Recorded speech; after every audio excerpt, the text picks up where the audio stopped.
दूसरा सप्ताह 8 वाले के गुण, तीसरा सप्ताह 6 वाले के गुण, चौथा सप्ताह 4 वाले के गुण, पांचवा सप्ताह 2 वाले के गुण और अंतिम सप्ताह 1 वाले के गुण।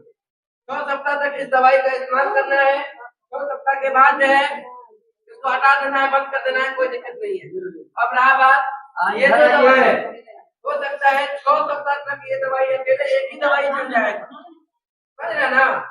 हो सकता है 6 सप्ताह तक दवा जो चल जाएगा, लेकिन ऐसा भी होगा जो 6 सप्ताह से पहले ही खत्म हो जाएगा। 6 सप्ताह से पहले खत्म होने का कारण है एक बार में एक बूंद दवा आंख में डालना होता है।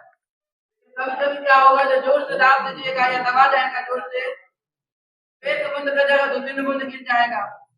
या ऐसा होगा जो अगर हाथ से हिल जाएगा, आंखें बंद हो जाएगा, तो आंख में दवा नहीं जाएगा, आंख के बाहर गिर जाएगा, अपनी पलक पे रुक जाएगा। तो ऐसे स्थिति में फिर से डालिएगा, दोहराइएगा तो दवाई समय से पहले कम पड़ जाएगा, खत्म हो जाएगा।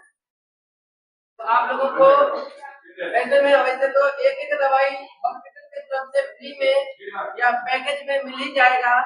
एक दवाई जो है ऐसा वाला खरीद लेना। जब दवा पर्चा दिया जाएगा, दवा पर दिया जाएगा, दवा लेने के बाद 14 नंबर में जाइएगा, वहाँ पर जाकर एक दवाई ऐसा वाला खरीद लीजिएगा, उसको रख देना है। जब 2 दवा हो जाएगा, किसी एक दवाई को शुरू करना है, जब वो पूरा खत्म हो जाएगा तो दूसरा दवा खोल के डालना शुरू कर देना। कोई दिक्कत नहीं है ना इसमें? समझ में आ रहा है ना सबको? आपके यहाँ का दूसरा दवाई खोला के बाहर में इस दवा का इस्तेमाल मात्र 1 सप्ताह करना है, मात्र 7 दिन तक। दिन भर में 3 बार डालना है, एक बूंद करना है। एक बार सुबह में डालिएगा, और मोबाइल बंद कर दीजिए, फोन उठा के बोल दीजिए आधा घंटा के बाद फोन कर दीजिए। इस दवा का इस्तेमाल 1 सप्ताह करना है। दिन भर में 3 बार डालिएगा, एक बूंद करके। एक बार सुबह में डाल दीजिएगा, एक बार दोपहर में, और फिर एक बार अंत में शाम में। सुबह दोपहर शाम एक बूंद करके डालना है। 1 सप्ताह डालना मतलब 7 दिन। 7 दिन के बाद भी इसमें दवाई बचा हुआ रहेगा, कोई मतलब नहीं है। उसके बाद 7 दिन के बाद इसको फेंक देना है, बंद कर देना है। ध्यान रहे, बच्चा को नहीं डलवाइएगा, दूसरे किसी भी आंख में नहीं डलवाना है। तो जिस आंख में जाएगा उस आंख का रोशनी कम हो जाएगा। ये भी बात उसमें बोल रहे हैं, कोई दिक्कत नहीं है इसमें? सबको समझ में आ गया है? ये दोनों दवाई में सुई और बीज से छेदा नहीं करना है।